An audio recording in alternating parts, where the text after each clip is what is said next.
Kapansin-pansin ang pag-init at pag-alinsangan ng ating panahon. Dahil yan sa panandaliang paghina ng ating amihan o northeast monsoon. Talakayin na natin yan at pag-usapan na rin natin ang iba't ibang weather system ngayong buwan ng Pebrero.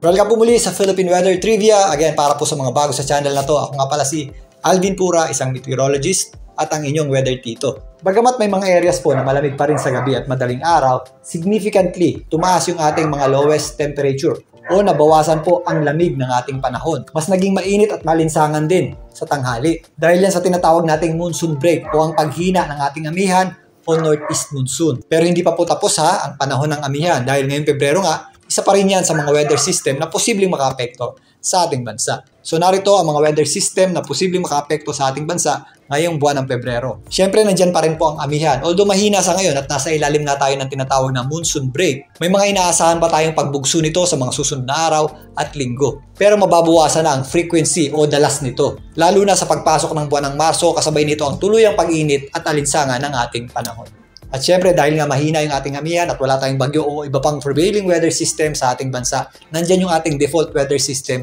yung ating tinatawag ng easterlies. Yan po yung hangin na nanggagaling dito sa silangan na kung saan yan po ang nagdadala ng mas mainit at malinsangang panahon sa ating bansa. Ito ring easterlies ang nagdadala ng mas mataas na tsansa ng mga thunderstorms, particularly sa eastern section o silangang bahagi ng ating bansa.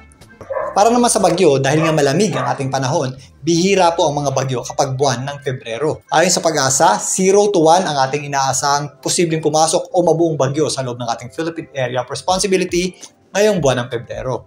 Narito sa aking likuran ang climatological track o kadalasang dinadaanan ng mga bagyo kapag buwan ng Pebrero na nagmula sa Pag-asa. Pinapakita dito na bukod sa kakaunti ay kadalasang naglalandfall o tumatama sa lupa ang mga bagyo kung meron man sa buwan ng Pebrero. Dahil yan sa ating amihan o northeast monsoon. Isa din sa dahilan kung bakit bihirang bagyo kapag buwan ng Pebrero ay sa lokasyon ng ating Intertropical Convergence Zone o ITCZ. Ito po ay nasa ibabang bahagi ng ating bansa at medyo malapit sa ating equator. Alam naman natin na kadalasan sa Intertropical Convergence Zone nagsisimula yung ating mga low pressure area na eventually lumalakas at nagiging isang bagyo. Pero bukod nga sa malamig, mas malapit ito sa equator na kung saan mahina yung tinatawag nating Coriolis force. Ang Coriolis force ang nagbibigay ng tendency to speed o tumutulong sa isang low pressure area na magkaroon ng maganda at maayos na sirkulasyon. Again, mahina nga po yan kapag medyo malapit ito sa ating equator. Kaya hindi nagde-develop o lumalakas yung ating mga low pressure systems. Pero posible pa rin po ay yung mga low pressure area, trough ng low pressure area at ang mga tropical wave.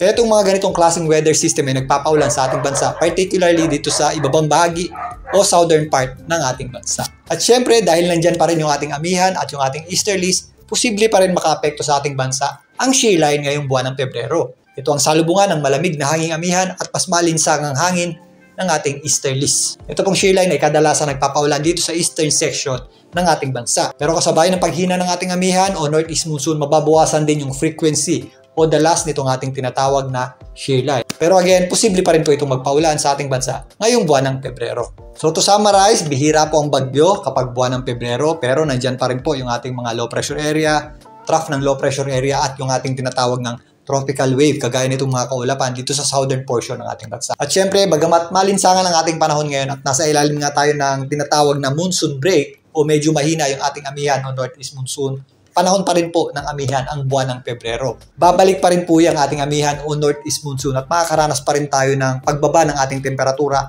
o paglamig ng ating panahon. Kaya sa pagbabalik nito, sulitin na natin ang malamig na panahon na dulot ng ating amihan o northeast monsoon. Dahil sa katapusan ng Pebrero hanggang unang bahagi ng Marso, makakaasa na po tayo ng unti-unting paghina nito at pag-init at muling pag-alinsangan ng ating panahon. Muli, ito po ang inyong weather tito para sa Philippine Weather Trivia.